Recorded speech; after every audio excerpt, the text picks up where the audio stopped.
Walton smart fridge presents TVS ইনসাইটে আপনাদের সবাইকে স্বাগত জানাচ্ছি। আমি আবুল কাশেম।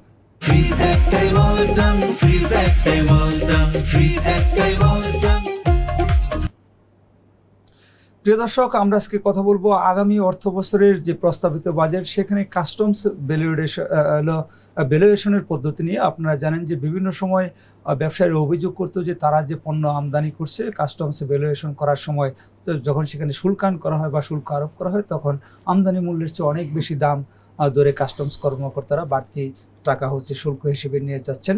এটাকে তারা ব্যবসা বাণিজ্য প্রসারের ক্ষেত্রে এক ধরনের বাধা হিসেবে তারা দীর্ঘদিন ধরে বলে আসছিলেন।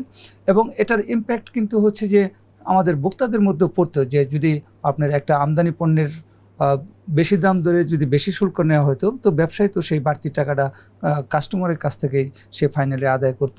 তো আগামী অর্থ বছরের যে প্রস্তাবিত বাজেট, সেখানে এনবিআর এক্ষেত্রে বেশ কিছু পরিবর্তন আনছে এবং ব্যবসায়ীদেরকে এখানে বড় ধরনের একটা সুবিধা দিয়েছে, যেটা আজকে টিভিএসের লিড নিউজ প্রকাশিত হয়েছে।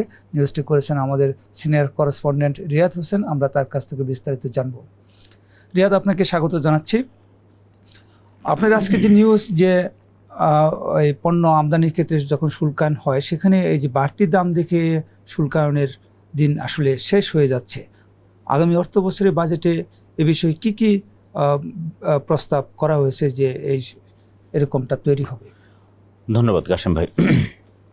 দেখুন, ইন্টারন্যাশনালি যেখানে কমপ্লায়েন্স আছে, যারা ইন্টারন্যাশনাল স্ট্যান্ডার্ডটা মেনটেন করে, সেখানে নিয়ম হলো কি, যেই দামে কিনেছেন সেই দামেই আপনি দেখাবেন এবং সেই মূল্যেই কাস্টমস ভ্যালুয়েশনটা হবে।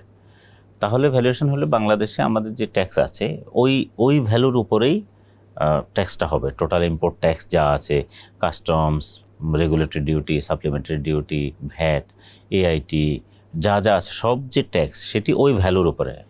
কিন্তু বাংলাদেশে বছরের পর বছর ধরে যেটা হচ্ছিল, আপনি যেটা বললেন, যে কাস্টমসের একটা রেফারেন্স ভ্যালু তারা বলে। রেফারেন্স ভ্যালুটা হচ্ছে এরকম, তারা ওই গত আগের 3 মাসের যে ভ্যালুটা, সেই ভ্যালুটার গড় ধরে তারপরে তারা এই মূল্যায়নটা অ্যাসেসমেন্টটা করে।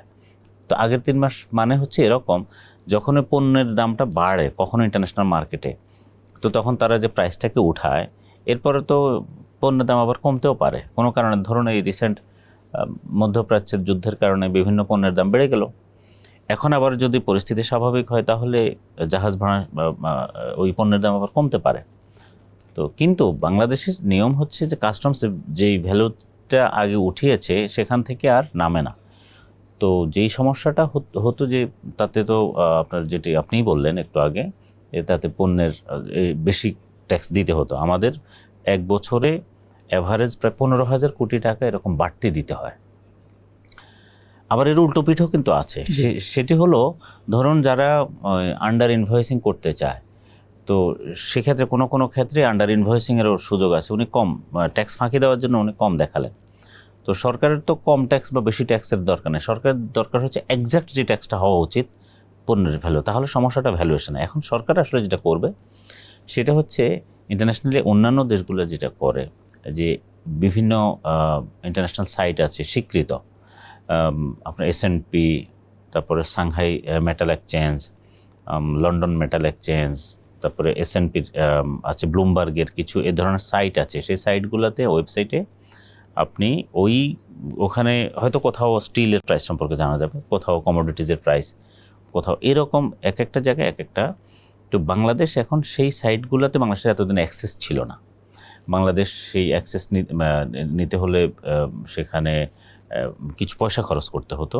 যাই হোক, কাস্টমসও সেটি এতদিন করেনি। এটি নিয়ে বহু কথা হতো এবং যত মামলা হয় সরকারের সাথে, এনবিআর সাথে ব্যবসায়ীদের, তার ম্যাক্সিমামই হচ্ছে এই ভ্যালুয়েশন সংক্রান্ত ডিসপিউটের কারণে। এখন সরকার এই সাইটগুলোর অ্যাক্সেসটাকে স্বীকৃতি দিবে। অর্থাৎ যিনি আমদানি করবেন, আমদানিকারক যদি ওই সাইটের ওই তথ্যটা উনি যদি বলেন, অথবা এনবিআরের কাছে সেটার অ্যাক্সেস থাকবে, তখন উনি দেখবেন যে আমদানিকারক এনেছে এটা পার কেজি $10 দাম ঘোষণা দিয়েছে, কিন্তু সেখানে আছে $11, তাহলে এনবিআর $11 সেটাকে ভ্যালু করবে। কিন্তু অর্থাৎ ওটাকে বেঞ্চমার্ক এখন ধরবে আর কি। এনবিআর তার ইচ্ছা মতো, কাস্টমস যে তার রেফারেন্স ভ্যালু অনুযায়ী ইচ্ছা মতো যে প্রাইসটা ধরতো সেটা ধরবে না। ইন্টারন্যাশনাল মার্কেটে দাম বাড়লে এখানেও দাম বেড়ে যাবে, এখানে রেগুলার আপডেট হতে থাকে, কমলে তখন কমবে। এই উদ্যোগটা এনবিআর এখন নিয়েছে। এর ফলে আসলে যেটা হবে, মামলার সংখ্যা কমে যাবে, ব্যবসায়ীদের হয়রানি কমবে।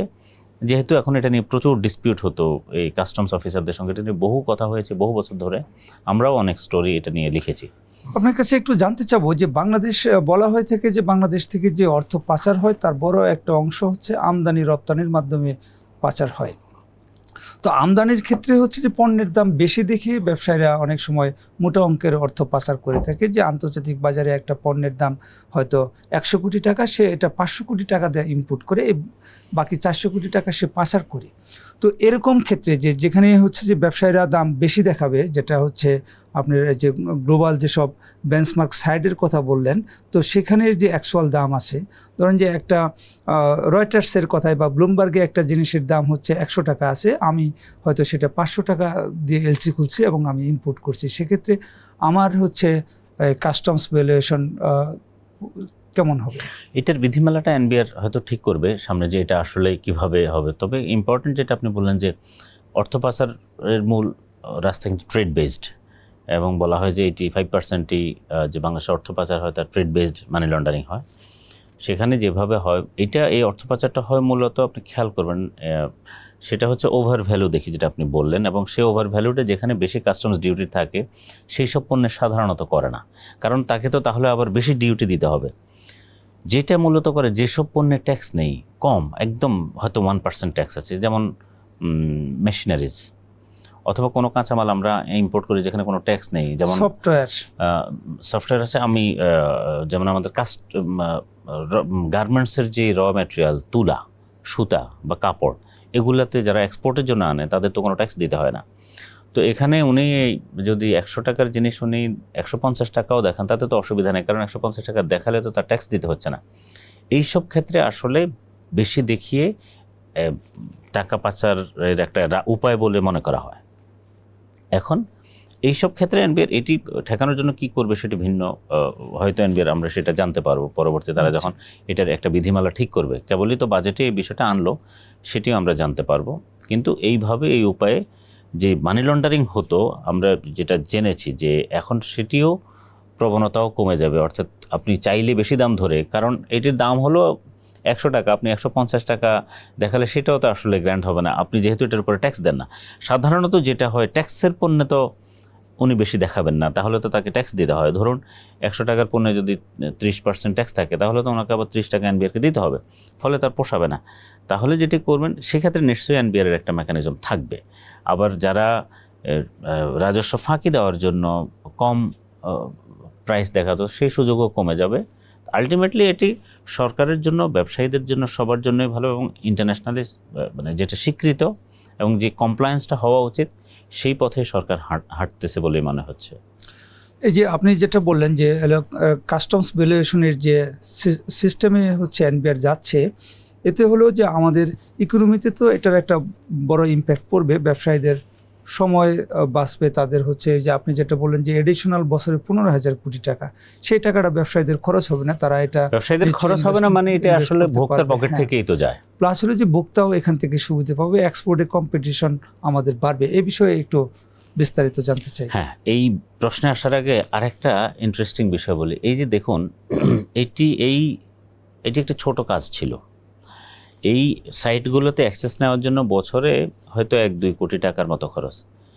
ইন্টারেস্টিংলি, আশ্চর্যজনকভাবে এই 1-2 কোটি টাকা খরচ করে এনবিআর বছরের পর বছর ধরে এই হয়রানি, অভিযোগ, মামলা, আপিল, এত কিছু, সরকার সেই উদ্যোগটা নিল না এতদিন ভরে। কারণ তো এটার একটা কারণ, আমরা একটা হিডেন কারণ আমরা শুনি, সেটা হচ্ছে আপনি যদি ইন্টারন্যাশনাল প্রাইসিং স্ট্যান্ডার্ডে চলে যায়, তখন তো এনবিআর যে এক্সট্রা যে রেভিনিউটা নেয় ওভার ভ্যালুর মাধ্যমে, তাহলে তো তার এটা লস হয়ে যাবে। ধরেন যদি অ্যাকচুয়াল প্রাইসে যায়, কিছু ওভার ভ্যালুর কারণে সেটা এনবিআর হারাবে। আবার যারা কম প্রাইস দেখায়, সেখান থেকে এনবিআর আবার কিছু গেইন করবে, যেহেতু একটা ইয়েতে চলে আসবে। তারপরও এনবিআরকে একটা ভালো অ্যামাউন্ট, 7-8-10 হাজার কোটি টাকার মতো হয়তো এনবিআরের চলে যাবে। কোনো এনবিআরের কোনো চেয়ারম্যান অথবা কোনো কমিশনারেট এই রিস্কটা নিতে চাইতেন না যে 1 বছরে ওনার যদি 10,000 কোটি টাকা চলে যায় উনি এটা কীভাবে, কারণ প্রত্যেকেই টার্গেট দেওয়া থাকে, এই চলে যাবে এই রিস্কের কারণে কেউ মানে এটি এতদিন করে না, এটা আমরা শুনেছি আর কি। আমাদের বাইরে কি আরেকটা কারণ আছে যে এই যে অফিসারদের যে ক্ষমতাটা কমে যাবে? আমরা জানি যে কাস্টমসে ব্যাপক দুর্নীতির অভিযোগ রয়েছে এবং ব্যবসায়ীরা প্রায় বলেন যে সেখানে তাদেরকে হচ্ছে ঘুষ দুর্নীতির মুখোমুখি হতে হয় পণ্য সার করাইতে, যেহেতু হচ্ছে অফিসারের নিজের হাতে অনেক ক্ষমতা আছে যে সে কোন প্রাইস ধরে হলো এই ভ্যালুয়েশনটা করবে। তো সেটাও কি একটা ইস্যু ছিল এখানে? ভ্যালুয়েশনের যে ইস্যুটা আছে এখানে প্রথমেই বলে রাখা দরকার অনেকের কাছে, এটি কিন্তু আসলে এনবিআর এর রেফারেন্স প্রাইস, অর্থাৎ এই প্রাইসটা আগে থেকেই আছেই। তার মানে অফিসারের আসলে বরং অফিসার যেই সুবিধাটা অবৈধভাবে নেওয়ার সুযোগ আছে সেটি হলো যদি কমিয়ে দেয়। এখন যেহেতু কাস্টমস অফিসারদের বিরুদ্ধে অনেক অভিযোগ আছে, তো কেউ কমানোর রিস্কটা নিতে চাইতো না। ধরুন ওই রেফারেন্স প্রাইসের নিচে কেউ রিস্ক নিত না, কারণ হচ্ছে রেফারেন্স প্রাইসের নিচে গেলে অভিযোগ আসতো যে এই কর্মকর্তা তাহলে মনে হয় পয়সা খেয়ে এই পণ্যের দামটা কমিয়ে দিয়েছে। যেটা হয় বরং আন্ডার ভ্যালু যেখানে হয় সেখানে এই সুযোগটা বেশি, বরং মানে ওভার ভ্যালুর জায়গায়, কারণ এনবিআর তো ওখানে প্রাইস সেট করা আছেই, ফলে ওখানে সে ছেড়ে দেয় নাই, মানে ওটা তার জন্য বরং সে তার জন্য ঝুঁকি কম মনে করতেছে। এসব কর্মকর্তাকে আবার পরে দুদক বা যে কোনো জায়গায় ডাক দিতে পারে যে আপনি কেন কম প্রাইস নিলেন, যদি অ্যাকচুয়াল প্রাইসেও ছেড়ে দিতে চায়। কিন্তু কম প্রাইসে যারা দেখায় আন্ডার ভ্যালু, সেক্ষেত্রে ওই অফিসারের দুর্নীতি করার সুযোগ আছে, কারণ উনি তখন ঠিকঠাক মতো পরীক্ষা করে এটার প্রাইস যে বাড়বে বা বাড়তো সেটা উনি চেক করলেন না, ফলে এই জায়গায় একটা সুযোগ আছে।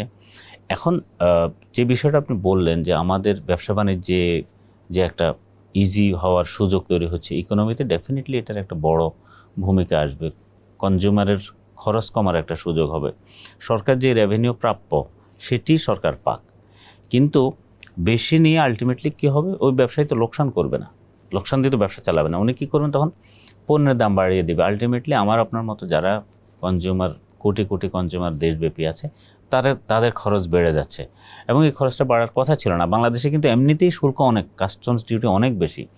আমাদের দেশে অ্যাভারেজ ট্যারিফ রেট হচ্ছে 28% প্রায়, যেটা এলডিসি মানে আমাদের সমকক্ষ যেসব দেশগুলো আছে সেগুলো হচ্ছে 3 গুণ বেশি। তারপরে উন্নত দেশের তুলনায় তো এটা অনেক অনেক বেশি। তার মানে আমাদের এমনিতে অনেক বেশি। তাহলে আপনি যখন আরও বেশি ভ্যালু ধরছেন তখন তো আরও বেশি ট্যাক্স যাচ্ছে। এর পুরো চাপটা আসলে ভোক্তার উপরে পড়ে, আমার পণ্যের দাম বেড়ে যাচ্ছে। এখন যেটা হবে, পণ্যের দামটা ইন্টারন্যাশনাল মার্কেটে বাড়লে আমার এখানে বাড়বে, রেভিনিউর কারণে বাড়তি, এই যে একটা নন কমপ্লায়েন্ট একটা বিষয় ছিল, এই কারণে অ্যাটলিস্ট বাড়ার সুযোগ থাকবে না। এখন এর ফলে যেটা হবে, cost of doing business, is of doing business, এটা বড় অগ্রগতি হবে। বাংলাদেশে ব্যবসা বিনিয়োগ আসার ক্ষেত্রে, স্থানীয় অথবা বিদেশি বিনিয়োগ আসার ক্ষেত্রে এটা একটা বড় সুযোগ তৈরি হবে। সব কিছু মিলিয়ে আমি মনে করি যে এটা সরকারের একটা বহুদিনের ব্যবসায়ীদের দাবি ছিল এবং সরকার একটা খুব ভালো কাজ অ্যাটলিস্ট এই বাজেটে করে, অনেকগুলো ভালো ভালো কাজ এই বাজেটে আছে, তার মধ্যে এটা অন্যতম একটা বড় কাজ হয়েছে, যেটা একটা বিজনেস প্রতিবন্ধকতা ছিল সেটা সরিয়ে দিল। ধন্যবাদ আপনাকে।